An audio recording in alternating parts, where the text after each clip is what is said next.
Welcome back to WichiTaku, the only anime podcast coming out of the air capital of the world. I am your favorite boy, Michael, and I'm joined as always by my two best friends, Keegan. Hello. And Ian. You know, your good old Hat Man. The Hat Man. Emphasis on the old. Look, you're older than me, so I wouldn't go there, man. As always, you can find us here on YouTube at Do Anime About It, or you can find us a day early over on patreon.com/WichiTaku. Guess what, guys? It is our first sequel episode. Welcome to Isekai Part 2. We've got three. That's right. 3 new isekai to recommend for you. New. Hey, 2 out of the 3 of these are new. Oh, actually, that's fair. yeah, these are pretty fresh. That's true. Actually, all of these are pretty fresh. Yeah. Yeah. None of them are particularly old. Ah, damn. Well, depending on where you start with the... How you classify old, anyway. Yeah, that's for sure. So which one do we want to start off with? The hot off the presses are freshest. All right. I'll start us off with Parallel World Pharmacy. This one was a fun one, I think in our honest opinions. It's very edutainment-esque. Basically, the premise is a pharmacist from our world overworked himself till he died. Oops. It kind of happened. Whoopsie daisy. Well, when you have unworked childhood trauma, not doing therapy about it will do that to you. Listen, trying to save other people's lives was therapy, all right? It's important work. I mean, of all things to overwork yourself for, pretty noble cause. Yeah. And, when he woke up in another world that is basically just ye old England, or Europe in general, facing the first problems with diseases and stuff, as a prodigy of a very famous medicine family. Enough. It kind of slides them right into like the perfect spot to bring modern medicine into the world. Especially when you're handpicked by a deity of medicine.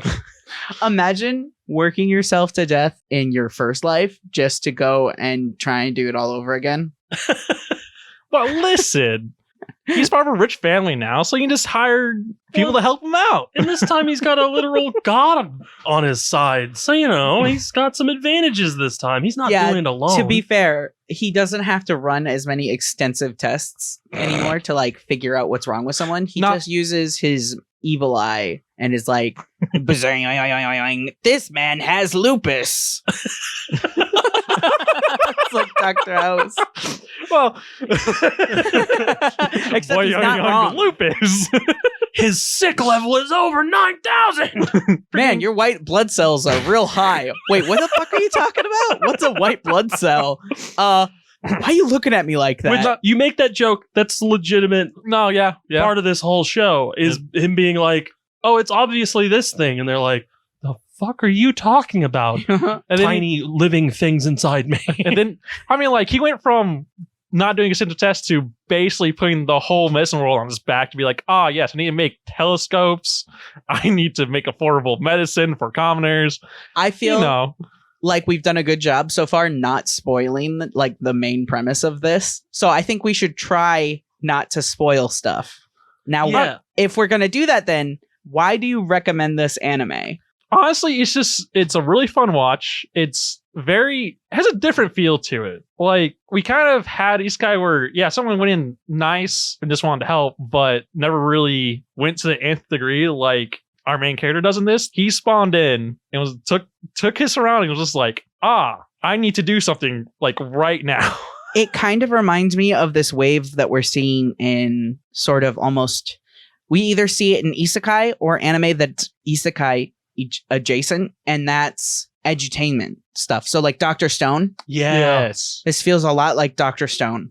And there was another one, but it's gone from my head now. So if you're looking for a show like an Isekai with intense fight scenes and I don't know, lewd anything, it isn't for you. Sorry, it doesn't have none of that. If you want to get maybe some basic information about how medicine works to a degree, I would recommend this. Now, caveat this with, I'm not a doctor or anything, so... He's not a doctor, but I am chronically sick. And I can say, as a chronically sick person who grew up in a family of doctors, I feel like they do a really good job covering both the chemist side of medical care, as well as pandemic conversations, the conversation between how doctors should interact with their patients, and the kind of care that you can provide. I think they do a good job of that. And Pharma is a really likable, really optimistic character that you would expect to see in an anime like this. I love they use the magic not as like they give you a taste of like what he can do. Like he could absolutely, from what we've seen, probably he could like take a kingdom. Let's be real. He kind of has the power to do that with magic. But the magic instead is only used to skip the boring parts of stuff. So they're like, I can synthesize this stuff, but I need it right now. So I'm just going to poof it into existence, basically. And then I'll synthesize it later so that everybody else can synthesize it too. Yeah, and also he only uses it as like a last resort when someone's being very stubborn, being like, nah, I'm going to leave. And he goes like, listen, you're not leaving. I was going to say, they also show us an example of something similar to that later, but also, you know, it's kind of like really close to spoiler territory there. So, do you want to give a little spoiler warning and talk about spoilers for about 3 minutes? Yeah, quick spoiler warning. Here we go. Right here. After this, spoilers. Immediately. Spoilers. Now we're going to go into spoiler talk. Ian, favorite scene? Favorite scene? It would have when you find the embodiment of basically Black Death. Yeah, they face the Black Death, basically as we knew it, the carried by rats, classic Black Death, hack out your lungs. Except flying squirrels. Yeah, they utilize albino flying squirrels. It's more terrifying because rats are terrifying, but they don't fucking fly. Yeah, and there's the whole port town that he basically creates an ice dome. Yeah. And that's fucking sick. Encloses the whole thing by himself in one action, like a lunatic. And he legitimately did not try to kill anyone. That assumed that he was the embodiment of the disease that was ravaging their town. The only real fight we get, which is him being assaulted by members of the church because they think he's evil. A demon. Yeah, a demon of some kind. Also, we get a pretty real fight when he goes against the Black Death. Oh, yeah. Oh, yeah, at the very end of the season. Yeah, when he fights the, whatever his name is, fucking zombie man. I think he fights 3 different times. He fights the church. You know what I figured out what my favorite scene is. Sorry, go ahead. He fights the Black Death, and then he technically fights like a small random purse. I don't know. My favorite scene is definitely when they're out from the harbor and they find the ship that's got all the dead people on it. And the guy that, had been frequenting the shop that we found out very recently. The nice grandpa that said, I got some sharping young men to help clean your store. Yeah, turns out he's a commander in the Navy. And he's like, no, we can't touch that ship. We don't want that ship at all. That ship needs to go. Wipe it off the face of the earth.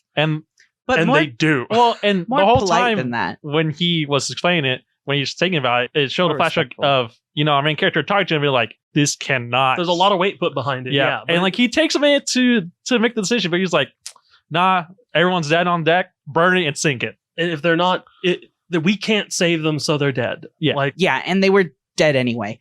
To close up spoiler talk for this show, I'd have to say my favorite episode is when Pharma is still new to this world and his assistant, not Latte or Lotte, but the pink-haired teacher chick. I can't remember. No, she doesn't have pink hair. No. Whatever. No, anyways, it doesn't matter. The pink hair. He's with his teacher, his sister, or his new sister, and Lotte at the beach.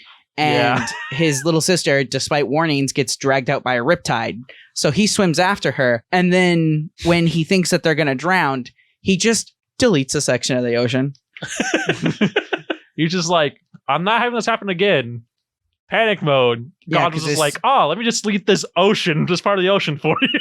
To clarify what Ian means by again is in the other world, his little sister died. And that's the trauma that leads him to go into pharmaceuticals because he wants to find something that could have healed her. And then, his new body. He gets attempt number 2 with new sister in another world. His new body has a sister.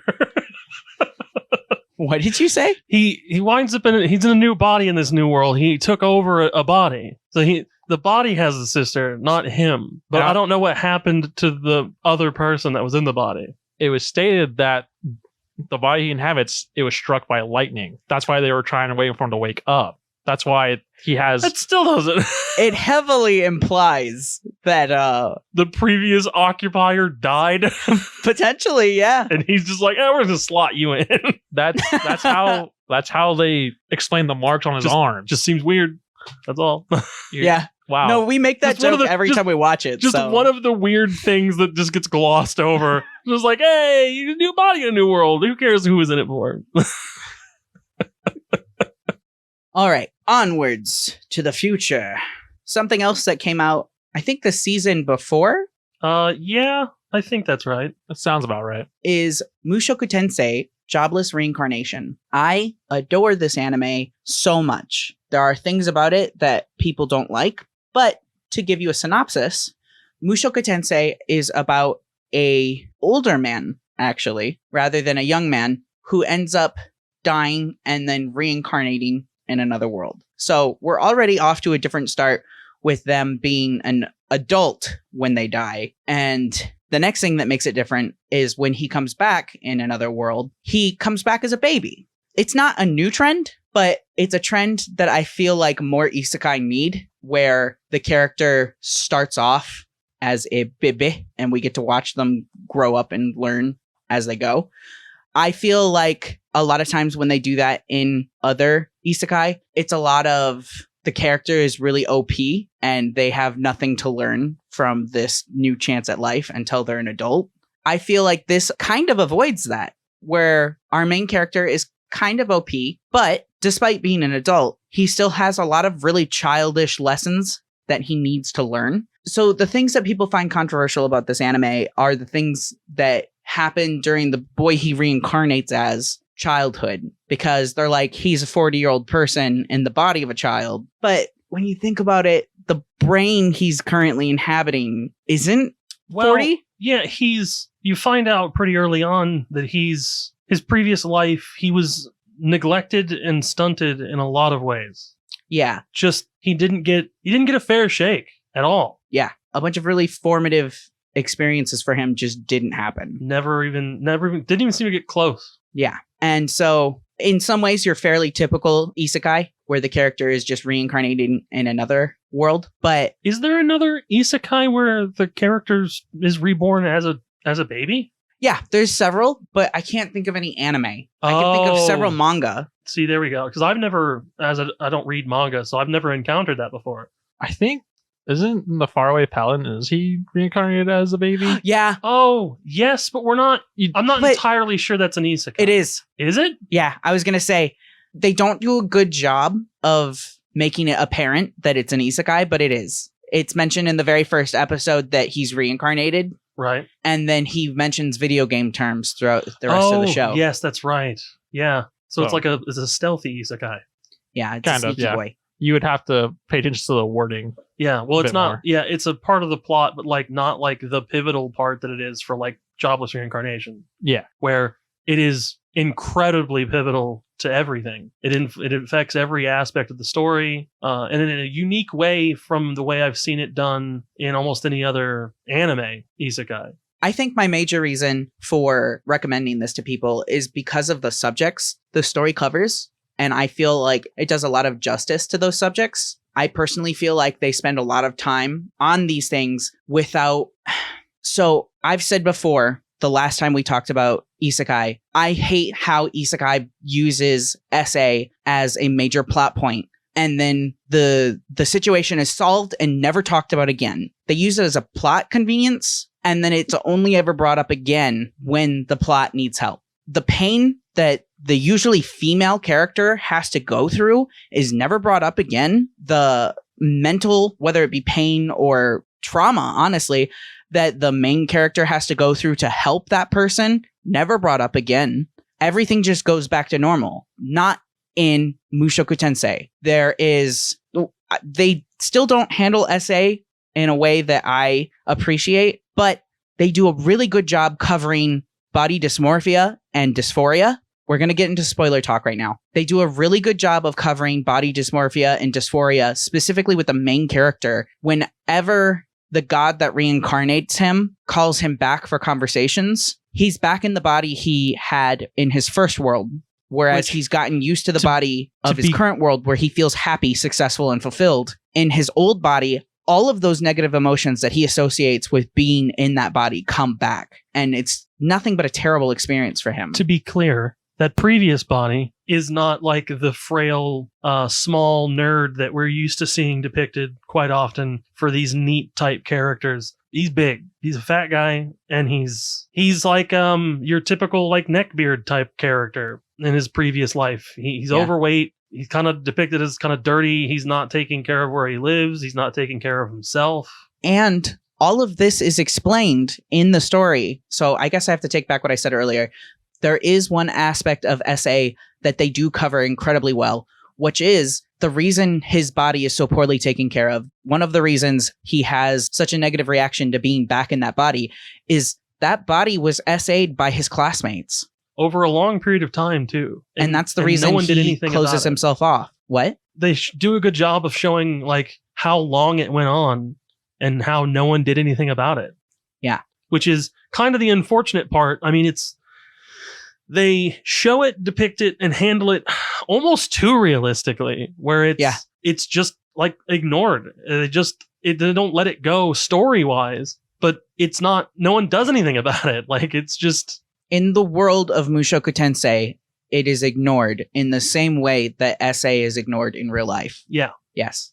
Another thing that they cover really well is concepts like discrimination. There's a main character who has green hair and a red jewel in the middle of his forehead, and he comes from the land of demons, right? Yeah, there's a lot of different ways they're referred to. I forget what their exact race is called. And essentially, no one likes them. In fact, they fear him so much that if he was on his own, he would likely be risking his life anytime he enters a new town. Not only do they cover SA and that sort of weighty topic, they also cover forgiveness, which is something that you don't see in anime like at all, where you see a character, instead of just being angry all the time about this thing that has happened to him, and the only way to get any sort of peace is to seek revenge. In Mushoku Tensei, they put quite a bit of weight on forgiveness and the importance of forgiveness if you can manage it. And they talk about narcissism, which I thought was very interesting because I feel like in anime, your lead character has to be at least a little bit narcissistic. But they also communicate with one another. Yeah. They are family, and rather than having your isekai character behave as though they are a stranger in this new world, he did grow up with these people. Mm-hmm. He spent years living with these people. They are his parents, and he behaves as such, which is something I feel like a lot of others have ignored, or they just pass over. Like, it's not weird that someone's child would just suddenly ignore them. And on the topic of him being a child, despite being as powerful as he is treated like a child regularly. He will go and do things without his team. One of the members of his team is a full-grown adult, and he will get scolded instead of rewarded. He'll be like, you understand why this was dangerous. You understand why I am angry. And he learns another lesson, and he apologizes, and he explains how he'll be better going forward. And then, most importantly, the story doesn't forget that, and he does. And it goes back to a whole other thing that I think really is like the cherry on top of this whole thing, is that in this story, no one is depicted as perfect. Yeah. No one. Not a single character is without a blemish. It was nice seeing that even the adult of the group was not remotely perfect in how he was, treating the two young kids that he was with. And his father. Like, it starts off with, your hero-esque father, and he's horribly flawed. Like, his behavior isn't just ignored, and like, he's treated it comes to light like just how weird he is, and like they address it. It's a point. To go back to what Ian was saying, I agree. It's Ruger, isn't it? Anyways, character is flawed, especially when you consider what kind of past he's carrying around. I think that was the point you were trying to make, right? Yeah, to a degree. And just the other thing that was talked about with him specifically, to a degree. Have you cast spoiler warnings? Yeah, we're already in spoiler. Oh, okay. Because when he was summoned again, by the guy that reincarnated him, he told him about the curse that was on him. How I believe he has the spear or something of the Demon King, and to help dissipate that, with what our main character is doing is helping dissipate that. It'll take like years or a lot to get that amenity kind of disappeared from that race in general. Mm-hmm. And like the reason that the race is kind of discriminated is because of that curse that was placed on them. Oh yeah, I forgot about that. Yeah. I think that's also a good focal point of that character specifically too, because he's actually trying to do good and he just needs the help from a main character to achieve it more rapidly, more efficiently. Okay, Keegan.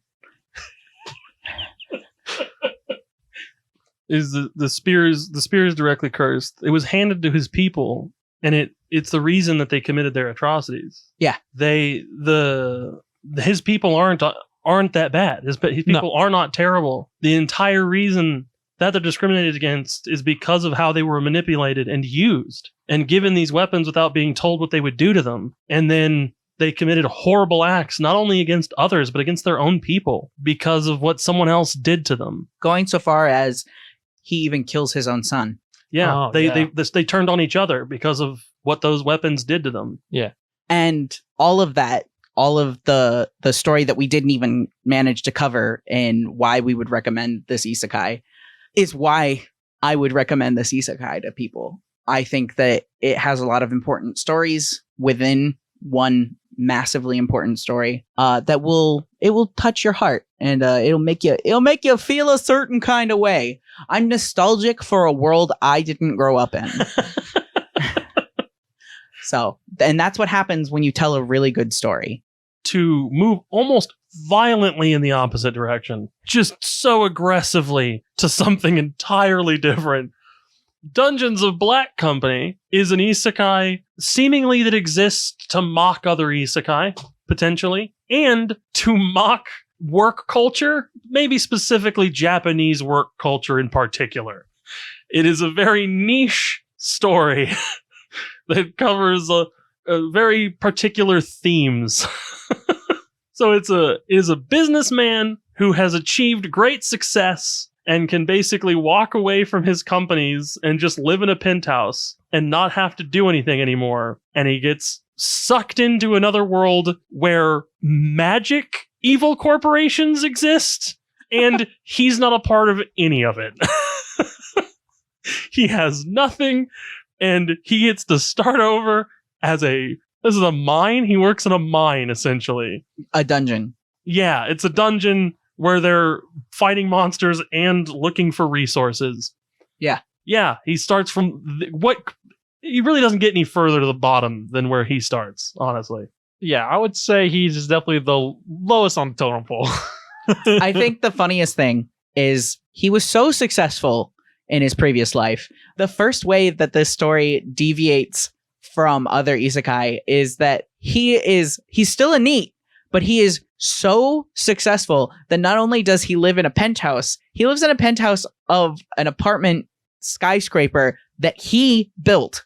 Oh yeah. It's his business. It's his building that he lives at the top of, and he's so confident that in not going anywhere and not doing anything that he's just like in a Speedo. He's basically in a Speedo in tiny like briefs, hanging out in his apartment whenever he gets sucked into this new world. So he basically just gets dropped in a fountain wearing a Speedo in a magical world he knows nothing about. I think this is a line he says like, wow, nothing can happen to me right now that would destroy this for me. He's like, I'm untouchable. Splash. And so it's just this guy, this vicious businessman who has squashed who knows how many people, has built what is, a black company himself, where he just uses everyone so he doesn't have to do anything. To clarify, a black company is a company in Japan that will likely work you to the point of death. You are expected to work incredibly rigorous hours as a part of the business culture. You will work those hours, and then you will participate in work-related events. And then you're expected to potentially either go back to work or work so early that you will have to sleep at your company. that is essentially what a black company is. Yeah, and as you can imagine, a magical dungeon mine company, they're another form of black company. And he starts off at the very bottom. And so you have this vicious, ruthless businessman starting off at the bottom at this mining company. And you get to watch as he goes through very interesting measures to desperately climb the ladder. And at no point is this man ever a powerful figure on his own. He has no incredible magical ability. He's not strong by any means. He is worthless except for the fact that he can talk people into stuff. Do you want to transition into spoiler talk from that point? Because I feel like you did a really good job, and I think... Yeah, let's hop into spoilers. This man will woo a spider queen just to accomplish not having to work any harder. Not also woo a spider queen, he will blackmail the top hero in the company to do his dirty work. And he will unionize ants and then union bust said ants at a whim. As long as it serves his purposes at the moment, he will do anything. He will say anything. He will agree to anything. He will manipulate monster and man alike, as long as it means that he doesn't have to work physically any harder.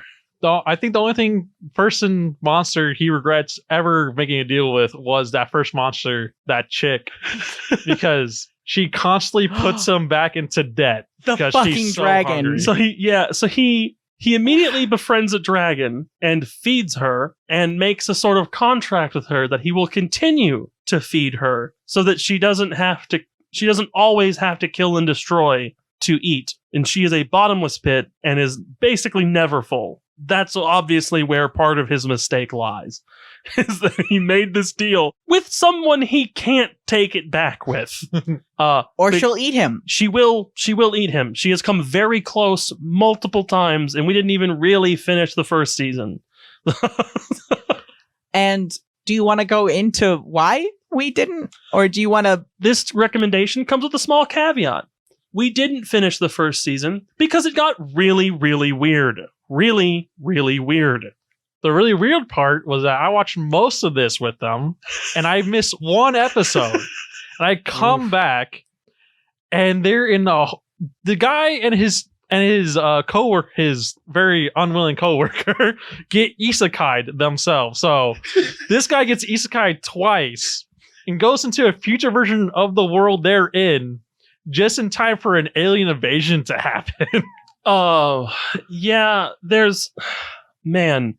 That's where we meet our resident femboy. Yeah, we meet a femboy in the future. Oh, God. He's like a mage or something. I don't entirely remember. But he knows people, so he helps him hook him up with some contacts. And together, they work on conquering the future version of their world, even though technically he had already conquered it, they find out. And isn't the person in charge of this world, like, their enemy? Isn't that the dragon's, like, sister? Something like that. Or is it We didn't get far enough to really know all of that. I'm pretty sure it's a sister.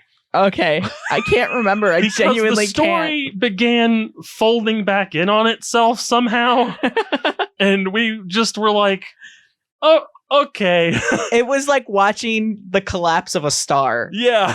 Into a black hole. You were like, I don't know what's happening. My human mind was not built for this. What? Just for some of you newcomers, I usually finish almost any anime I start watching. He's gifted like that. I did not finish this because I missed one episode. I was just like, how did I miss so much in one episode of I felt like it was just a fun to watch satire isekai. And I come back, I go like, I don't know what's happening. If you're familiar with jumping the shark, it felt like it somehow managed to jump the shark, and we hadn't even finished season 1. I'd say more like jumping the whale, because god damn. But it is very funny. It's very funny. It's full of a lot of very good critiques of other cliche stuff in other stories. Yeah, it's a good time. Just it might it might lose you. Yeah. It's like all the convolutedness of Gurren Lagann without the beautiful imagery. That's actually a really good comparison. I would say also, though, the animation is on par with one another. I don't think animation was insane for that. There are parts of it that are particularly great. They stay away from my least favorite thing, which is overuse of CGI. They didn't do that, and that earns lots of points in my opinion. So that wraps it up for today. Thank you so much for listening. We really, really appreciate it. Like I said before, you can find us here on Do Anime About It on YouTube. And you can find us a day early over on patreon.com/WichiTaku. We're hoping in the next month or so to make it so Patreon members will get the podcast a week early, but that's not for like another month. So keep an eye out for that. And thanks for supporting us. Our last video, we were really scared when we switched over to YouTube, but the first video that we switched over with got 39 views, which is about exactly what we got on our old channel that we were hosting with someone else. And so we're really grateful for that reception. Thank you. See you next time. Please watch Mushoku Tensei Jobless Reincarnation. I know the first few episodes are a bit weird. I know. Please just hold out. Promise, it's not all weird. Stay awesome.